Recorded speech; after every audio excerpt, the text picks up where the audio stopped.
ಅಮ್ಮನ ಮಡಿಲಿನಲ್ಲಿ ನಲಿಯಬೇಕಾಗಿದ್ದ ಮಗುವೊಂದು ತಾನೇ ಒಂದು ಮಗುವಿಗೆ ತಾಯಿಯಾದ್ರೆ ಎಂಥ ದುರಂತ ಅಲ್ವಾ?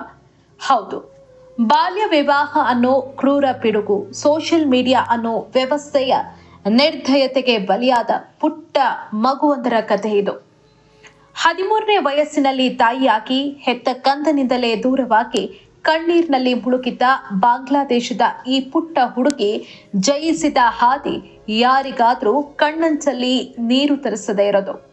ಇದು ಬಾಂಗ್ಲಾದೇಶದ ಢಾಕಾದ 13 ವರ್ಷದ ಬಾಲಕಿ ಅನಾಮಿಕಾ ಅಖ್ತರ್ ಜುಯಿ ಅವರ ಕತೆ. ಕೇವಲ 11 ವರ್ಷದ ಹಸುಳೆಯಾಗಿದ್ದಾಗ ಫೇಸ್ಬುಕ್ನಲ್ಲಿ ಪರಿಚಯವಾದ 22 ವರ್ಷದ ಶಕೀಬ್ ಮಿಯಾ ಅನ್ನೋ ಯುವಕನ ಮಾಯಾಜಾಲಕ್ಕೆ ಈಕೆ ಸಿಲುಕಿದ್ಲು. ವಯಸ್ಸಿನ ಅಂತರ, ಮುಗ್ಧತೆ ಯಾವುದನ್ನು ಯೋಚನೆ ಮಾಡದೆ ಆ ವಯಸ್ಸಿನಲ್ಲಿ ಪ್ರೀತಿಯ ಹೆಸರಲ್ಲಿ ಇಬ್ಬರಿಗೂ ಮದುವೆಯಾಯಿತು. 11ನೇ ವಯಸ್ಸಿಗೆ ಬಾಲ್ಯ ವಿವಾಹದ ನೊಗ ಹೊತ್ತ ಅನಾಮಿಕಾ 13ನೇ ವಯಸ್ಸಿಗೆ ತಾಯಿಯಾದ್ಲು. ಆದ್ರೆ ಈ ಕತೆ ಇಲ್ಲಿಗೆ ಮುಗಿಯೋದಿಲ್ಲ. ಗಂಡು ಮಗುವಿಗೆ ಜನ್ಮ ನೀಡಿದ ಕೆಲವೇ ತಿಂಗಳುಗಳಲ್ಲಿ ಅನಾಮಿಕಳ ಜೀವನದಲ್ಲಿ ಅಸಲಿ ನರಕ ಶುರುವಾಯಿತು. ಗಂಡ ಶಕೀಬ್ ಮತ್ತು ಆತನ ಪೋಷಕರು ನವಜಾತ ಶಿಶುವನ್ನ ಆಕೆಯಿಂದ ಕಸಿದುಕೊಂಡ್ರು.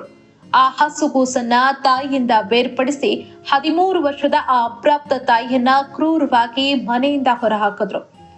ತಾನು ಹೆತ್ತ ಮಗುವಿನ ಅಳು, ಹಸುವಿನ ಆ ಕ್ರಂದನ ಕಣ್ಣ ಮುಂದೆ ಕಣ್ಮರೆಯಾಗ್ತಾ ಇದ್ದಾಗ ಆ ಮುಕ್ತ ಬಾಲಕಿಯಲ್ಲಿದ್ದ ತಾಯಿ ಕಣ್ಣೀರು ಹಾಕುತ್ತಾ ರಸ್ತೆಗೆ ಬಿದ್ಲು. ಆದ್ರೆ ಆ ಮಗು ಸೋಲಲಿಲ್ಲ. ಹೆತ್ತ ಕಂದನಿಗಾಗಿ ಆಕೆಯಲ್ಲಿದ್ದ ತಾಯ್ತನ ಜಾಗೃತವಾಯಿತು. ಧೈರ್ಯ ತಂದುಕೊಂಡು ಢಾಕಾ ಲೀಗಲ್ ಏಡ್ ಆಫೀಸ್ ಮೆಟ್ಟಿಲೇರಿದ್ಲು.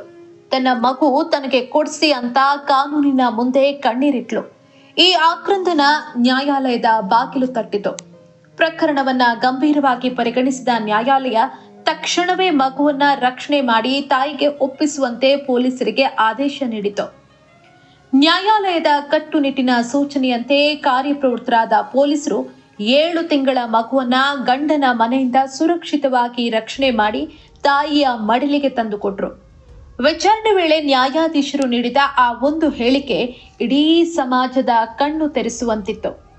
ಅದೇನು ಅಂದ್ರೆ, ಆಕೆ ಇನ್ನೂ ತಾನೇ ಒಂದು ಮಗು, ಆದರೂ ಈಗಾಗಲೇ ತಾಯಿಯಾಗಿದ್ದಾಳೆ ಅಂತ ಭಾವುಕರಾಗಿ ಟಿಪ್ಪಣಿ ಬರೆದ್ರು. ಕೊನೆಗೂ ನ್ಯಾಯಾಲಯವು ಮಗುವಿನ ಸಂಪೂರ್ಣ ಪಾಲನೆ ಮತ್ತು ಪೋಷಣೆಯ ಹಕ್ಕನ್ನ ಆ ಪುಟ್ಟ ತಾಯಿಗೆ ನೀಡಿದ್ರು.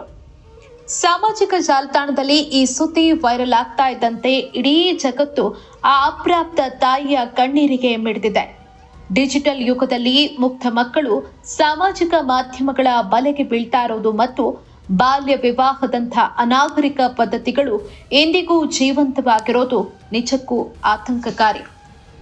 ಅನಾಮಿಕಾಗೆ ಇಂದು ನ್ಯಾಯ ಸಿಕ್ಕಿರಬಹುದು, ಆದ್ರೆ ಆಕೆಯ ಕಳೆದು ಹೋದ ಬಾಲ್ಯವನ್ನ ಯಾರು ಮರಳಿಸ್ತಾರೆ? ಮುಗ್ಧ ಮನಸ್ಸುಗಳು ಇಂಥ ದುರಂತಕ್ಕೆ ಬಲಿಯಾಗದಂತೆ ನೋಡಿಕೊಳ್ಳೋದು ನಮ್ಮೆಲ್ಲರ ಹೊಣೆಗಾರಿಕೆಯಲ್ವೇ?